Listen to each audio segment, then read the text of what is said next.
Michael Costa, I know you're not a social animal, so I'll go to Michael Kroger first. Did you celebrate the reopening of restaurants in your state? No, I don't think so, Andrew. I had a Chinese meal at a restaurant in Collingwood, which was quick with one of my sons. But no, I think Australians are feeling continuing massive frustration. That chart you showed was, the truth. In Queensland, the state's still in lockdown. 5 people have got coronavirus in Queensland. There's 5 million that live there, and 5 have got it, and it's like a lockdown state still. So no, I think I am, like everybody else, wildly frustrated at the fact that businesses are continuing to be smashed all over this country. People have lost their jobs, people are going broke, and these governments are now 3 weeks behind where they should have been, which is so reopening true. Look, much about earlier. frustration, you mentioned frustration. Michael Costa, Rugby Australia today announced, and just one company, right? Rugby Australia announced it has had to cut staff by 40% today. Imagine their frustration. My company had to let go of 500 people last week. What can people do to, instead of being frustrated, get politicians to lift some of these bans faster? Andrew, I think that the frustration is, real and requires a proper policy response from government.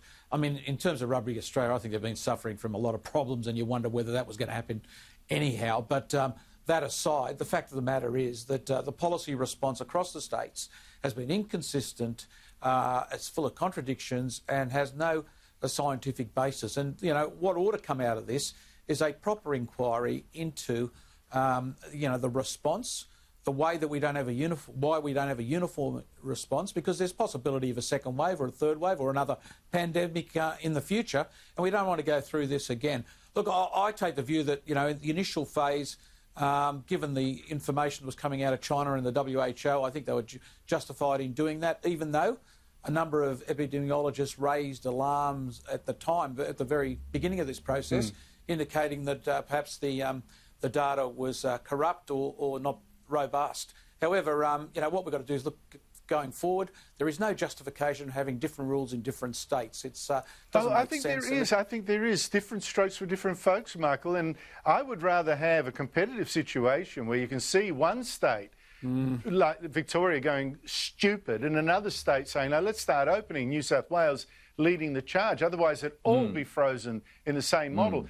Michael Kroger, you take South Australia. That has had not a single person getting the virus from someone else in the state for a month now, a whole month. What on earth? Why on earth does it still have any restrictions at all, apart from, the natural quarantining of people who come in? That's the only ban that makes sense in those circumstances. Well, Stephen Marshall is very pro-business and an outstanding premier, and I just presume he's getting bad advice. I'm not seeing it. No, well, but politicians are acting on the advice from the chief health officers, so I'm presuming his chief health officer is giving him. Is giving him very bad advice, because that state should have been almost fully open by now. Hotels, pubs, restaurants, everything should have been open in South Australia, as it should have been in Queensland, for goodness sake. What do you make of that, Michael Costa?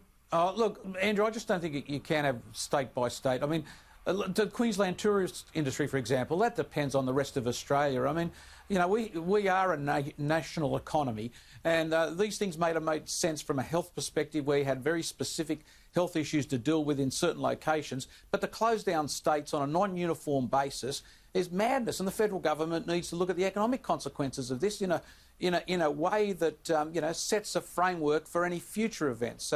You just can't lock down one state and not think it's going to have ramifications on other states. It doesn't work that way. That respect, look. No, but on the other hand, South Australia, I think there's absolutely zero excuse for having any bans at all within the state. I can understand in Victoria, in New South Wales, which still has a few cases out there, you might be a little bit more cautious. So I can understand that, but locking a state off and saying you can't come in. Why? Western Australia has had no infections for ages. South Australia's had no infections, new infections, community spread in a month. Why have they got a ban on each other's people visiting the other state? It doesn't make sense. It's lunatic. Good question. It is lunacy. Hey, listen, quickly, Donald Trump, Michael Kroger, has been attacked for his handling of the riots in the United States, tweeting things like, "When the looting starts, the shooting starts." Your take? Well, that was a warning, not a threat. He was just stating the obvious. But here's the essential problem. This is a problem, as a previous guest said, this is a problem that's come out of Minnesota. Minnesota is a democratic state. It was only one of two places not to vote for Reagan in '84, for goodness sake. Minnesota and Washington, D.C.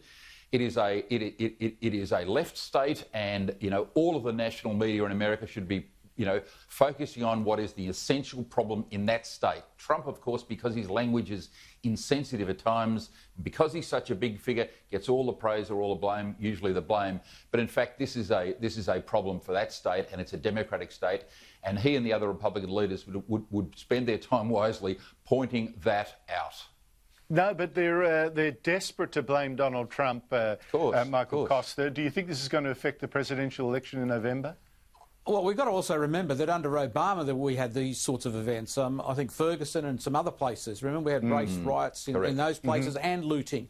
I think there's no issue with peaceful protest. I think we all support that. I think the looters are actually going to play into Donald Trump's hands. And I was heartened to see today that some of the protesters were actually trying to stop the looters because they obviously realise that it's cutting away from the fundamental message, and that is, you know, the events that occurred and what a great tragedy they are. So, look, I'm not sure it will. I think at the end of the day, Donald Trump's future is dependent on the economy and how quickly they get out of these lockdowns. And I think that's the key factor, and that'll determine turnout. And this is an issue about turnout.